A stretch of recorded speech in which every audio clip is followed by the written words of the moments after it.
ఈ total episode లో మీరు చెప్తున్నటువంటి యాంగిలే కనుక నిజమై ఉంటే ఆ యాంగిల్ ప్రకారమే జరిగి ఉంటే ఇక టోటల్ ఎపిసోడ్ లో సిఐ నాగరాజుని కేవలం పైకి చూపిస్తున్నారు, అసలు దోషులు అసలు కుట్రదారులు వేరే ఉన్నారు. అదే కళ్ళకు కనపడుతుంది కదండి. 43 రోజులు ఒక సిఐని ఎందుకు రచిస్తారు? ఏమైనా చంద్రబాబు చుట్టమా, పవన్ కళ్యాణ్ చుట్టమా? కాదు కదా. అవును, ఆయన రచించేకి గవర్నమెంట్ ఇంత రిస్క్ తీసుకుంటుందా? తీసుకోదు. కరెక్టే. గవర్నమెంట్ గాని ఒక సీఎం రక్షించడానికి గవర్నమెంట్ పడంగా పెట్టాల్సిన అవసరం గవర్నమెంట్ లేదు ఇంత కదా. డిఫెన్స్ లో పడి ఇప్పుడు ఎంత ఇబ్బంది పడుతుంది? డెఫినెట్ గా తీసుకోదు. కేవలం సిటీ కమిషనర్ ని రచించేకి మాత్రమే. సిటీ కమిషనర్ ను వెనక ఉన్న పొలిటికల్ పీపుల్ ఆ పెద్ద తలకాయలను రచించేకి మాత్రమే 42 days దాన్ని లాగించి ఒక జనసేన లీడర్ ని పంపించి కొన్ని లక్షల రూపాయలు ఆ ఫ్యామిలీకి ఆఫర్ చేసి దాన్ని శాశ్వతంగా గుంజేలా ఇది దానికి పూడ్చివేయాలని ప్రయత్నం చేశారు కుటుంబ సభ్యుల ఆరోపణలు పడితే. ఓకే, కాబట్టి ఈ కేసులన్నీ ఈ నాగరాజ్ సిఏ అతను స్కేప్ కోట్ అంతే.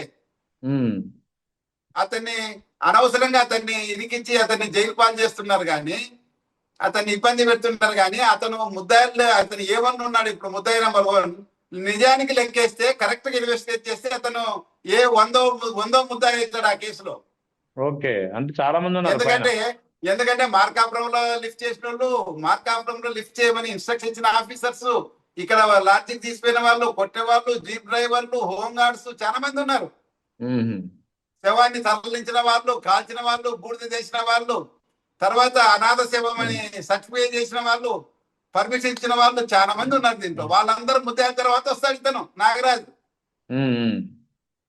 ఒక కింది స్థాయి అధికారిని ఆ విధంగా స్కేప్ కోట్ చేసి మర్డర్ కేసు కట్టారు. ఈ మధ్యనే మీకు తెలుసు తమిళనాడులో మదురై కోర్టు ఇచ్చినటువంటి తీర్పు. ఎందుకంటే మనము ప్రాణాన్ని రక్షించాల్సిన గ్యారెంటీ ఇస్తున్నాం మనం పబ్లిక్ లైఫ్ కి. మనమే దాన్ని వైలేట్ చేస్తే కాబట్టి సీరియస్ గా తీసుకుంది మదురై కోర్టు. కామెంట్స్ కూడా చాలా సీరియస్ గా ఉన్నాయి. దాన్ని వాళ్ళు ఉదాహరణ తీసుకొని దాన్ని రెఫర్ చేస్తే ఈ ఇన్స్పెక్టర్ గట్టి ఏం కావాలండి? అసలు ముద్దాయిలంతా తప్పించుకొని. అవును కదా, చిన్న స్థాయి ఉద్యోగతను ఏమంటే పోస్టింగ్స్ అన్ని కుల పద్ధతి ఇస్తున్నారు కాబట్టి ఏదో కులం కార్డు మీద అతను ఏదో సిటీలో ఉండొచ్చు. ఎందుకంటే కొన్ని వందల మందిని విఆర్లో పెట్టేసి పోస్టింగ్స్ లేకుండా 2 ఏళ్ల నుంచి ఉన్నారు. దానికోసం ఇప్పుడు ఉద్యోగం చేసే వాళ్ళు ఏం చెప్తే అది చేస్తున్నారు. తప్పడం లే వాళ్ళకి, వాళ్ళ ఎగ్జిస్టెన్స్ ప్రాబ్లం. కాబట్టి నేను దీంట్లో అడుగుతాను, పైగా ఇప్పుడు ఏమైంది? ఎవరో నేను వచ్చి ఒక డిఎస్పీ గారు ఏసీపీనో ఎవరో వచ్చి ఎంక్వైరీ చేస్తున్నారు, దేవప్రసాద్ అని ఎవరు. ఇంకొక డైరెక్ట్ డిఎస్పీ గారిని ప్రమోట్ డిఎస్పీ గారు ఇంటరాగేట్ చేస్తే లేకపోతే క్వశ్చన్ చేస్తాడు. అసలు ముద్దాయిలు సిటీ కమిషనర్ నుంచి ఉన్నారు, వాళ్ళందరినీ కూడా ఎగ్జామ్ చేయాలా? మరి ఆ ఇన్స్పెక్టర్ క్యాడర్ ఏం చేస్తాడా? లేకపోతే సిటీ కమిషనర్ ని ఎంక్వైరీ చేసే అధికారం డిఎస్పీ స్థాయి అధికారికి అధికారం ఎవరైనా చేయొచ్చులేండి, కానిస్టేబుల్ కూడా చేయొచ్చు. అది కాదు చేయగలడా నైతికంగా? చేయలేడు కదా, అదే అంటున్నాను. ఇప్పుడు ఈస్ట్ గోదావరి ఎస్పీ గారు వచ్చి నరసింహ గారు వాళ్ళు చేస్తామన్నారు. ఆయన city commissioner, inspector general of police, ఆయన ఏం చేస్తాడు? ఈయన పైగా గవర్నమెంట్ వీళ్ళందరినీ రక్షించాలనే ఉద్దేశంతోనే 42 రోజులు మూసిపెట్టింది. ఏం న్యాయం జరుగుతుంది ఇక్కడ? అవును. కాబట్టి జడా శ్రవణ్ కుమార్ చెప్పినట్లు ఇక్కడ అసలు ఈ కేసులో ఏ న్యాయం జరగదండి, ఏమి న్యాయం జరగదు. ఈ కేసును ఖచ్చితంగా సిబిఐకి ఇచ్చి ఇన్వెస్టిగేట్ చేస్తే తప్పిస్తే నిజాలు బయటికి రావు. అసలు ఇంత ఘోరంగా ఒక వ్యక్తిని అకారణంగా హింసించి చంపి కాల్చి చేసి గుడిదేసి మా బాడీని ఆ విధంగా సాక్ష్యాన్ని కూడా డిజే పేరెంట్స్ 201 వస్తారు, అబిటర్కి వస్తారండి వీళ్ళంతా, పైన ఆఫీసర్స్ అంతా. ఒకవేళ చీఫ్ ఆఫీసర్ తెలిస్తే చీఫ్ ఆఫీసర్ ఉన్న వాళ్ళు కూడా రెస్పాన్సిబుల్ అవుతారు ఈ విషయం తెలిసి దాచిపెడితే. అయితే ఇప్పుడు దీనికి సంబంధించినటువంటి కీలకమైన పరిణామం ముఖ్యంగా హెబియస్ కార్పస్ పిటిషన్ ఈ నెల 29వ తేదీన హైకోర్టు ముందుకు రానుంది. ఇదే సాయికృష్ణ వ్యవహారానికి సంబంధించి ఓ పక్క నాగరాజుపై హత్య కేసు నమోదైంది, ప్లస్ ఆధారాలు చెరిపేసినటువంటి కేసు నమోదైంది. అంటే ఇక్కడ హెబియస్ కార్పస్ పిటిషన్ ముందు ప్రభుత్వం ఇప్పుడు ఏం డిఫెండ్ చేసుకోవాలనే అవకాశాలు ఉన్నాయి?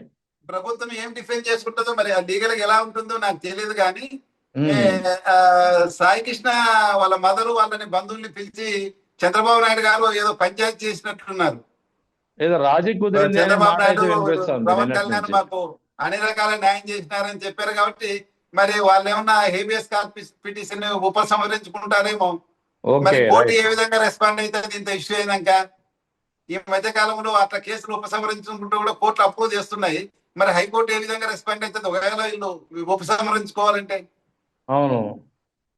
హేబియస్ కార్పస్ పిటిషన్ మాత్రం డీజీ వరకు పిలిచి ఒప్పుకోరు కోర్టు. ఈ రోజు కాకుండా రేపైనా డీజీ వచ్చి సమాధానం చెప్పుకోవాల్సిందే. ఆ కేసును వాడు దొరికే అంటే బాడీని కానీ బతుకున్నప్పుడు కానీ లేకపోతే డెడ్ బాడీని కానీ ప్రొడ్యూస్ చేయమని అర్థం హేబియస్ కార్పస్ పిటిషన్ అంటే. ఉమ్. వీళ్ళు కాల్చి కూడా చేసినారు, ఇంకా డెడ్ బాడీని ఏమి చేస్తారు? కాబట్టి ఇక్కడికి ఖచ్చితంగా హైకోర్టుకి అయితే వీళ్ళు సమాధానం చెప్పుకోవాల్సింది. మరి రేపు 29వ తేదీకి ఏ విధంగా ఇది టర్న్ చేస్తుందో మేము కూడా ఆసక్తిగా చూస్తున్నామండి. అయితే ఇక్కడ ఇప్పుడు ఈ కమిషనర్ ఆఫ్ పోలీసు అంత అంటే ఆయన ఆర్డర్ లేకుండా టాస్క్ ఫోర్స్ పోలీసులు అడుగు కూడా కదల్చరు అని చెప్పి మీరు చెప్తున్నారు. అదే అదే అది నువ్వు ఏ పోలీస్ ఆఫీసర్ అడిగినా, విజయవాడలో పనిచేసిన హైదరాబాద్ లో కూడా ఉంటారు, నువ్వు అక్కడ అడిగినా ఏ అవును. పోలీస్ ఆఫీసర్ అడిగినా కరెక్ట్ చెప్తారు. అది అవును. ఓకే. వాళ్ళకి వేరే ఇక్కడ స్పెసిఫిక్ ఇంకో డ్యూటీస్, కోణం కూడా వినిపిస్తా. వేరే డ్యూటీస్ ఏమి ఉండవండి. రైట్. ఇంకో కోణం కమిషనర్ ఆఫ్ వినిపిస్తుంది. పోలీస్ ఏమి ఇంట్రెస్ట్ చేస్తే అదే చేస్తారు. వాళ్ళు ఇంకో మార్కాపురం పోయి వాటిని లిఫ్ట్ చేసినారంటే ఆయన ఇన్స్ట్రక్షన్స్ ఏమి చేయరు కదా. రైట్. ఇంకో కోణం వినిపిస్తుంది. సో ఏదో రియల్టర్ తో ఉన్నటువంటి సంబంధం కానీ, రియల్టర్ విషయంలో సాయి కృష్ణ కలగజేసుకున్నాడు, లేదా రియల్టర్ తోటి కమిషనర్ ఆఫ్ పోలీస్ కు ఉన్నటువంటి బంధం, ఇలా రకరకాలుగా ఇంకో కోణంలో కూడా కథనాలు వినిపిస్తున్నాయి. దాని అవునండి. గురించి ఇప్పుడు మీరు చెప్పేది ఒకటి ఉండొచ్చు, లేదంటే ఇంకా వేరే ఏదైనా ఏదో లవ్ ఫైట్స్ ఇట్లాంటివి ఏమైనా ఉండొచ్చు. ఏదైనా పెద్ద తలకాయల నుంచి గౌరవప్రదమైన కుటుంబాలని గెలికిండొచ్చు అబ్బాయి. వాళ్ళ ఓహో, వైపు అలా నుంచి కూడా ఏమైనా ప్రెజర్ ఉందా, ఆ స్టోరీ వాళ్ళ కూడా ఇన్వాల్వ్మెంట్ ఉంటుందా? ఉందా, అది వాళ్ళ కూడా ఇన్వాల్వ్మెంట్ ఉంటుంది. ఏమైనా ఉందా, ఇవన్నీ బయటికి రావాలంటే సిటీ పోలీస్ కమిషనర్ గారిని క్వశ్చన్ చేయాలి కదా. అవును. మరి ఆయన అబ్బాయిని హింసించి ఇంటరాగేట్ చేసిన ఆఫీసర్స్ మిగతా వాళ్ళని కూడా ఇంటరాగేట్ చేయాలి కదా. అప్పుడు కదా అసలు దీనికి మోటివ్ తెలుస్తుంది. అతను ప్రాపర్టీ అవును. అఫెండర్ కాదు, అంత కొట్టాల్సిన అవసరం లేదు. ఏదన్నా మర్డర్ కేసులోన పెండింగ్ ఉన్న కేసులో ముద్దాయి కాదు, ఆల్రెడీ ఆ కేసులో కూడా జగ్గైపేటలో ఏదో మర్డర్ చేశారని అన్నారు, ముద్దాయి అన్నారు. దాంట్లో కూడా అరెస్ట్ అయినాడు, బెయిల్ మీద ఉన్నాడు. నీకు మార్కాపురంలో పోయి స్విగ్గీకి డెలివరీ బాయ్ గా బతుకుతా ఉన్నాడు. అవునట. ఆయన్ని తీసుకొచ్చి అంతగా హింసించి సంపాదించిన పని అంటే ఏదో బలమైన కారణం ఉంది. అది నాగరాజు సిఐకి మాత్రం లేదు. అది ఎందుకంటే సిటీ కమిషనర్ ఆ నేతృత్వంలో పనిచేసే టాస్క్ ఫోర్స్ వాళ్ళే అతన్ని తీసుకొచ్చారు కాబట్టి సిటీ కమిషనర్ చెప్పాలి ఎందుకు పంపించాడు వాళ్ళని. లేదు సిటీ కమిషనర్ తెలియకుండా ఇవన్నీ చేస్తే అందరిని సస్పెండ్ చేసి అందరిని కేసుల్లో ముద్దాయి చేయాల. ఏది జరగకుండా ఏమన్నగా నాగరాజు సిఐని పెట్టేసి ఇంతకన్నా ఆశ్చర్యం ఏమంటే వాళ్ళ మదర్ని పిలిపించేసి సిటీ కమిషనర్ దగ్గరే ఆయన ఎఫ్ఐఆర్ డ్రాఫ్ట్ చేయించారన్నారు. అది ఏమినే ఉంటది, ఏం న్యాయం జరుగుతుంది? అదే కదా. అంటే అదే తన పేరు రాకుండా ఇతరు ఇంకో సిఐ మీద తనే కేసు ఏమైనా జరుగుతుందండి, ఏమైనా జరుగుతుంది. కాబట్టి ఈ కేసుని రాష్ట్ర ప్రభుత్వ పోలీస్ శాఖ ఇన్వెస్టిగేట్ చేస్తే, ఎందుకంటే వాళ్ళే ముద్దాయాలు కాబట్టి వాళ్ళే ఇన్వెస్టిగేట్ చేయడం అనేది చాలా అన్యాయము. నేను హైకోర్టుని అడుగుతున్నాను, లేకపోతే గవర్నమెంట్ అడుగుతున్నాను. హైకోర్టుని అయితే సుమోటుగా తీసుకొని సిబిఐకి ఇవ్వమని. అవును. నేను ప్రభుత్వానికి అయితే ప్రభుత్వం యొక్క సచ్చీలత నిరూపించుకోవాలంటే కూడా ప్రభుత్వం దాన్ని సిబిఐకి ఇవ్వాలని నేను డిమాండ్ చేస్తున్నాను. నిజంగా మీరు చెప్పినటువంటి యాంగిల్ కనుక విశ్లేషిస్తే నిజంగా సిఏ నాగరాజు ప్రమేయమే ఉంటే, సిఏ నాగరాజు తోటి ఈ పని జరిగి ఉంటే ఖచ్చితంగా 45 రోజుల పాటు ఒక సిఐని రక్షించి ప్రభుత్వాన్ని సైతం డిఫెన్స్ లో పడవేసుకునే అగత్యం అయితే ప్రభుత్వానికి లేదు. సిటీ కమిషనర్ రక్షించాలనే ఉద్దేశంతో ఇదంతా నడిచిందండి 40 రోజులు. ఓకే. ఎందుకంటే సిటీ కమిషనర్ చాలా ప్రభుత్వానికి చాలా ముఖ్యమైన మనిషి, మీకు కూడా తెలుసు. చాలా సీట్లకు ఆయన నేతృత్వం వహిస్తున్నారు. అవును. స్పెషల్ వారికి ఏమన్నా ఇబ్బంది అవుతుంది, ఇతనికి ఏమన్నా అయితే అని కూడా ఉండొచ్చు. ఎందుకంటే సిటీ కమిషనర్ రాజశేఖర్ బాబు గారు ధర్మవరం ఇక్కడంతా పనిచేసేటప్పుడు టెర్రర్ మంచి ఆఫీసర్ ఆయన కూడా. ఓకే. మరి ఇంకా ఇప్పుడు పొజిషన్స్ కోసము అన్ని విషయాలు వదిలేసుకుంటున్నారు కాబట్టి మరి సిటీ కమిషనర్ అంటే డైరెక్ట్ ఐపీఎస్ వేస్తారు ఎక్కువ. మరి అందరిని కాదని ఆయన వేసుకున్నారంటే మరి ఆయన చాలా కారణాలు ఉంటాయి కదా. అవును కదా.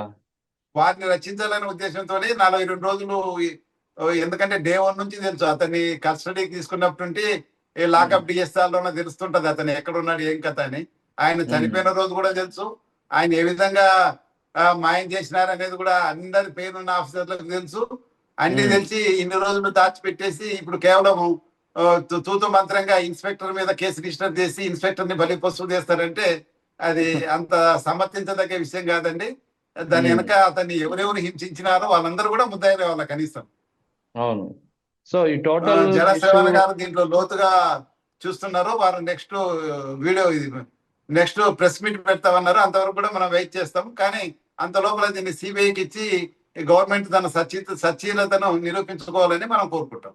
సో ఇక టోటల్ ఇష్యూలో మనకి అర్థమవుతుంది ఏంటంటే మీరు చెప్తున్నట్టు కమిషనర్ ఆఫ్ పోలీస్ ని తప్పించడానికి కేసు నుంచి కాపు వర్సెస్ కాపు యాంగిల్లో దీన్ని చిత్రీకరించేందుకు నాగరాజుపై ఆల్రెడీ ఆరోపణలు ఉన్నాయి కాబట్టి, గతంలో ఆయనపై వివిధ రకాల ఆరోపణలు ఉన్నాయి కాబట్టి అతన్ని పోలీస్ స్టేషన్ లో ఒక రోజు ఇతన్ని ఉంచారు కాబట్టి ఇదంతా అతనిపై నెట్టే ప్రయత్నం అని చెప్పవచ్చు. అంతేనండి. సో ఓవరాల్ గా ఈ కేసుకి ముగింపు అనేది ఇంకా ఉంటుందంటారా ఈ లెక్కన మీరు చెప్తున్న దాని ప్రకారం చూస్తుంటే? అంటే ముగింపు అంటే 29వ తేదీ ఒకటి ఉందండి. చాలా మంది నాగరాజును అరెస్ట్ చేయాలని డిమాండ్ చేస్తున్నారు కానీ నేను ఖండిస్తున్నాను అది వాళ్ళ డిమాండ్. ఎందుకంటే కేసు రిజిస్టర్ చేస్తేనే అరెస్ట్ చేసుకుంటా పోతే అతని మీద సరైన సాక్ష్యాధారాలు సేకరించాలా. నేను చెప్పిన విషయాలన్నీ కూడా క్షుణ్ణంగా ఇన్వెస్టిగేట్ చేసిన తర్వాతనే అబ్బాయిని అరెస్ట్ చేయడం కానీ ఇంకోటి చేయడం కానీ చేయాలి. కానీ మిగతా వాళ్ళనంతా వదిలేసి ఒక స్కేప్ కోర్ట్ గా ఏదో ఆ స్టేషన్ లో ఇన్స్పెక్టర్ ఉన్న పాపానికి అతన్ని బలి చేయడం అనేది నేను ఖండిస్తున్నానండి.